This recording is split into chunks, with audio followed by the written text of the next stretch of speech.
Evening everyone, welcome back to my YouTube channel nurse world. आज का मेरा topic है माइक्रोसोमिया।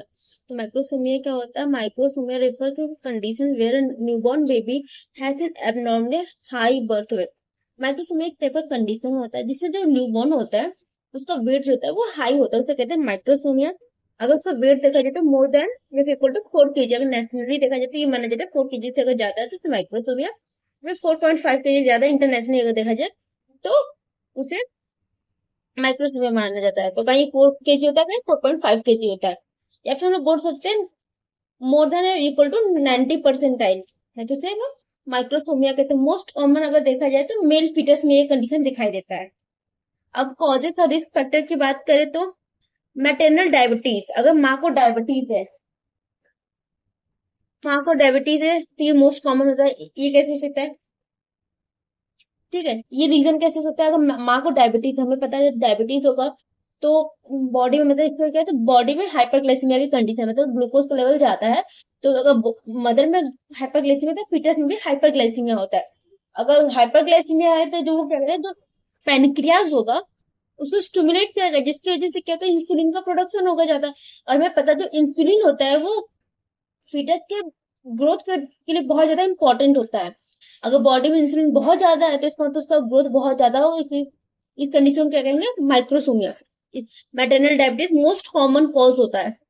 एक्सेसिव वेट ड्यूरिंग प्रेगनेंसी, इसकी वजह से हो सकता है। प्रीवियस लार्ज बेबी, अगर प्रीवियसली लार्ज बेबी रहा उसकी वजह से। पोस्ट टर्म प्रेगनेंसी 42 वीक्स से ज्यादा रहा तो भी हो सकता है।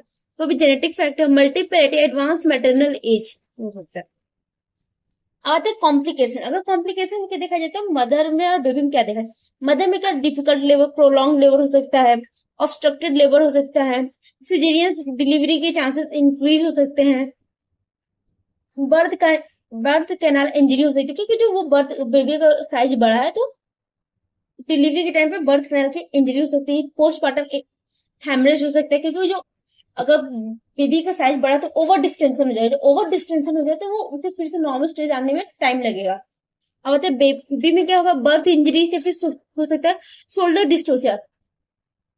शोल्डर डिस्टोसिया अगर देखा जाए तो कॉम्प्लिकेशन होता है इसका। तो शोल्डर डिस्टोसिया में क्या होता है कि जो अधिकतर जब बेबी का जब साइज बढ़ता है तो इसमें देखा जाए तो जो मसल्स होते हैं वो ज्यादा इकट्ठा कहाँ पर हो जाते हैं? शोल्डर पे और उसके ट्रंक पे।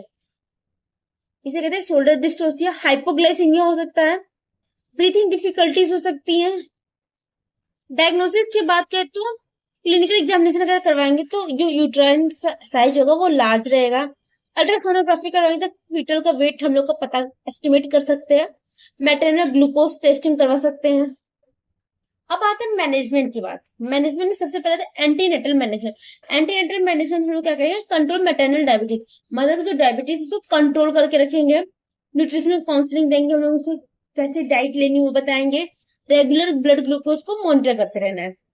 अब इंटरनेटल मैनेजमेंट में हमारे क्या होगा? 2 टाइप की डिलीवरी होगी। वेजाइनल डिलीवरी, अगर देखा जाए नॉर्मली अगर देखा जाए तो वेजाइनल डिलीवरी को ज्यादा प्रेफर करेंगे, लेकिन सिजेरियन सेक्शन कब करेंगे? अगर मदर का वेट, अगर बेबी का वेट मोर देन 5 kg है नॉन डायबिटिक मदर में तो हम लोग सिजेरियन सेक्शन करेंगे। अगर बेबी का जो वेट मोर देन 4.5 kg है डायबिटिक मदर में तो हम लोग सिजेरियन सेक्शन करेंगे। इसके अलावा शोल्डर डिस्टोसिया जो मैं अगले क्लास में बताऊंगी। तो शोल्डर डिस्टोसिया है उसको भी मैनेज करेंगे, क्योंकि मैंने बताया था कि माइक्रोसोमिया का कॉम्प्लिकेशन है शोल्डर डिस्टोसिया। तो उसके लिए हम एमसी रोबोट मैन्युवर करेंगे, सुप्राप्यूबिक प्रेशर लगाएंगे, डिलीवरी पोस्टीरियर आर्म करेंगे। इसको मैं अगले क्लास में डिटेल में बताऊंगी। This is all about माइक्रोसोमिया।